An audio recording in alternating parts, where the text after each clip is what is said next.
আজকে finally অ্যাকুরিয়ামটা ready করছি। দেখো উপরের লাইটটা কিন্তু এইভাবে থার্মোকলটা কেটে নিয়েছি, উপর থেকে করব যাতে আমি অ্যাকুরিয়ামের সাথে কোনো টাচ না থাকে, কারণ অ্যাকুরিয়ামের উপরের এরিয়াটা ছোট, ওটা যদি বন্ধ হয়ে যায় আমি কাজ করতে পারবো না। তো লাইটটা পুরো থার্মোকলের ব্যাক পোর্শনেই আমি সেট করেছি এমনভাবে যাতে অ্যাকুরিয়াম টেনে নিলেও লাইটের কোনো সংযোগ না থাকে অ্যাকুরিয়ামের সাথে। তো সেটাই করে নিয়েছি, আর এখন মাটি ঢালবো। এইবার তোমরা বুঝতে পারবে কেন রকটা দিয়েছি। তার প্রধান কারণ হচ্ছে ব্যাকগ্রাউন্ডে মাটির পরিমাণটাকে উঁচু করার জন্য আর নিচে আর একটা স্টেপ করার জন্য। আমি তখনই বলেছিলাম যে 2 স্টেপ করব, সেটাই করছি।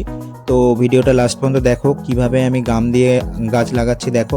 তবে হ্যাঁ, আজকে আমি জল দেব না, আজকে কিন্তু আমি ভেপার করে রেখে দেবো। তার কারণ সামনে যে কার্পেট প্ল্যানটা হবে সেটা কিন্তু আমি পট থেকে বের করে সঙ্গে সঙ্গে কিন্তু ওপেন করে নিইনি, তো ছাড়িয়ে নিইনি। তো সেইভাবেই আমি মাটিতে দেবো, কিন্তু জল যদি দিয়ে দিই তাহলে এটা ভেসে যাবে।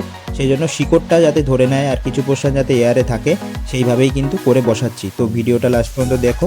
এইভাবেই কিন্তু উপরে সিল করা থাকবে, তারপর বেশি ভেপার হয়ে গেলে উপরে 2-1টা হোল করে দেবো। তাতে কি হবে, ভেতরে ভেপার থাকবে এবং গাছগুলো কিন্তু তাড়াতাড়ি শিকড়টা টানবে।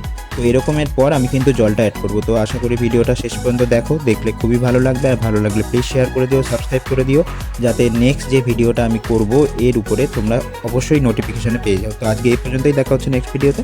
টাটা।